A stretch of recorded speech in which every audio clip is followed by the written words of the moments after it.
So after coming back to the front light issue, I've come to the conclusion that it was the actual housing here that's been the issue the whole time. I've just put a new one in and it's much better. Let me show you. So ignition on, low beam, and then we'll switch to high, and it actually is switching over this time. So that's normal. The only thing is the high beam is on its circuit, so technically it can be switched on without the ignition. But honestly, at this stage, I'm not fussed. We've got a bike that starts, runs and rides all day long, I think. And now all the lighting seems okay. I need to check the rear brake light. Let's have a look at that actually. I just can't get around there to see if it's on, but I can look back at the camera. So the front one definitely works.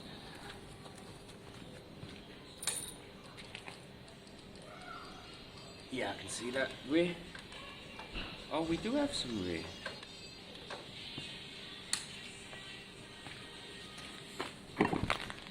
We actually have everything from an MOT point of view now. We have indicators all round.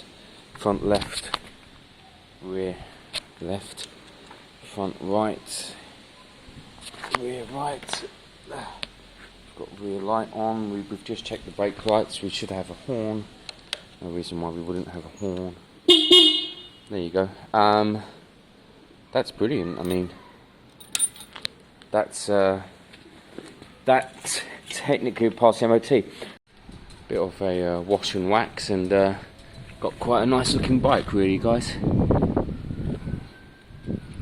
I knew the jetting was right there because it needed a bit of choke to warm up. It's spot on then. We know exactly what's happening then. It's really polished up well, I think. I mean, this bike's going to be an £800 bike for someone because, for one, really I need someone to test its reliability, and for two, someone's going to be waiting a little while for the logbook because it's going to be a V62. If anyone out there wants to do that, take this bike for about 800 and test it and run it and use it, please do. But for now, I'm going to pull out the GSR Moto. What I want to do is drop the engine just enough to pull off the head, check the pistons, check the rings, see if there's anything obvious going on, and then compare the cylinder to a new one. I can't afford to get one yet, but when I can, as soon as this Superlight sells, it's still over there. It's a week now. It's a week at £1,250. Probably the best one in the country, I would have thought. Everything works, polished, shined, MOT, and it's not sold. Although the guy I was talking about yesterday is still mentioning that he is interested, but I don't think I'm going to go out of my way to take that for an MOT when it's got 6 months on it. I think I'm going to tell him that, or not shoot myself in the foot, go and get its MOT and let him buy it. We'll see. Let me pull this GRS SRP Moto TQ out and have a little look. So here we are. It's 1:30 Sunday. I'm only going to go to 2:30 today. Like I said, my back's a bit sore. I've got to blitz off these two and the other two, and there's no top bolt, so it may slide forward enough just to slide that out. It's only hitting up there, so if I slide it forward a touch, it should clear out. Now I'm not sure how much it will pivot on the rear bolt. I'll put something under it so it can't go too far, and then we'll slide it off and see what we're looking at in regards to the piston. You could be looking at anything here. You could be looking at obvious ruined rings, snapped, squashed, compressed too far. You could be looking at scoring in the bore, or you could be looking at something more less kind of seeable by the eye. That's the truth. But let's see if we can get down to there and give us some idea of what's going on. You might like to hear this sound. Makes me sound like a real mechanic.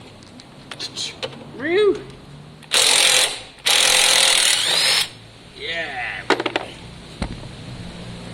It's a shame it hasn't got the air sound.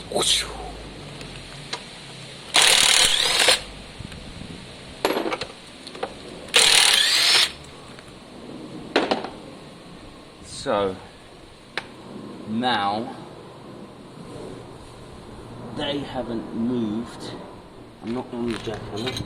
No, not the jack, the stand. So I need to see, I might need to loosen the rear to get it to pivot in touch. Let me just double check there's no top. No, there's no top brace anywhere. Remember, I need the tiniest, just need it to go a little bit this way. But I might need to blitz out the, or at least take some pressure off the rear bolts. The other thing is it may be on its kind of full pivot. It may be that it's liftable but not droppable. I'm going to have a little play with that. You don't need to see that boring stuff, but I'll let you know how I'm getting on or not in a bit. I just pivoted the engine. You can see how far I went, just that much, and I could get the head off.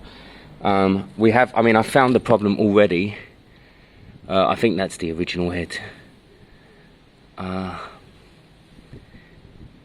original cylinder even. I have found an issue. See if you can spot it.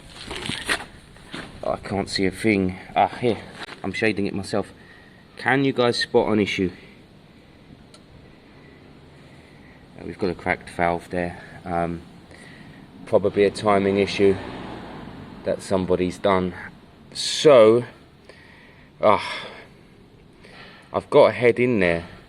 Would it have lowered the compression because the air was going out the exhaust port anyway? Could the piston and rings be okay? I have got, what's this head like in here? Now I thought, in fact Mark, I think you're watching, so let me know. In my head, this cylinder is the one that came off. That one is a new one. Or is this a new one? Let's have a little look.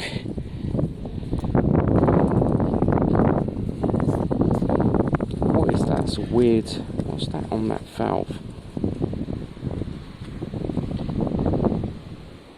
These valves look better. Definitely look better. So was this the spare head to put on, or was this the head taken off?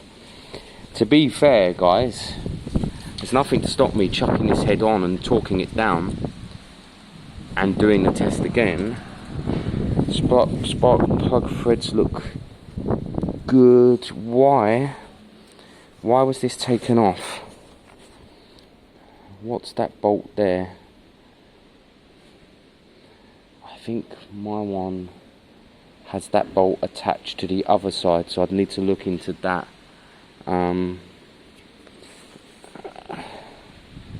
Yeah, my one. So I'd need to extract that, which should be fine with 2 bolts. I think I'd be silly not to put this head on and test the compression again. Let me try and get this out though.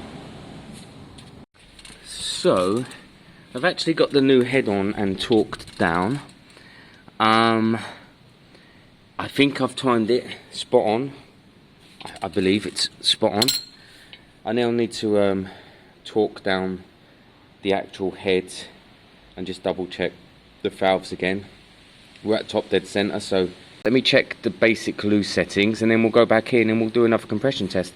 I'm not going to try and start it today, I'll save that for next week, but let's see out of curiosity if the compression's higher. If it's not, then it's very obvious that the piston and rings and cylinder need doing. But actually that crack kind of tells you everything really. The pressure wouldn't have been able to have built up, would it? Because it was going straight out the exhaust. So let me put the head on down here. I'm not sure what one that is, but I'm not too fussed. I'll torque it down roughly, kind of finger tight, whatever. No gasket on that. Is there a gasket on the other one? I better find the gasket. And then I'll go and get the car, guys, and we'll throw up a compression test out of curiosity. It's 2:30. If I had an extra hour, I'd try and start it, but I don't know. Let's see. Let's do the test first. Wow. So don't ask me how, but I've actually thrown this back together, and yeah, basically I'm gonna go and get the car, bring the car up, and we can throw the leads on and get a compression test. I don't know what I'm expecting. If it looks like it will start and run and ride at any point, I want to re-torque all the top bolts. I mean, I have done them, but I just want to go over them again. I've done them a bit slapdash at this stage just for the test, but that's fine. You know, that's what this is about. What you can't do then is, if it starts and rides, think, okay, I'll leave it. You have to top the head off, just double check all the torques. It's really important. So let me go get the car, come up with the car, chuck it on, and we'll do a new test. I mean, this is great. This is one day, guys. I bought this 2 or 3 days ago. Yesterday I stripped down the engine. Today I tried the new head because the old head has a broken valve, and now we're going straight back for the next test. For you guys, this is probably Thursday or Friday, but for me it's still Sunday. Here's the setup. Let me take you off the stand, show you there's no messing around. We've got the tester, no carb at all, so we're obviously wide open throttle, no exhaust, nothing. Now what we could see here is it's a bit higher, but not high enough. It would need to be 120 or over for it to be a runner, so don't assume it's kind of all good if it's kind of higher but not high enough. It would need to be you know, 125 onwards. So ignition is on, we're wide open throttle anyway. No.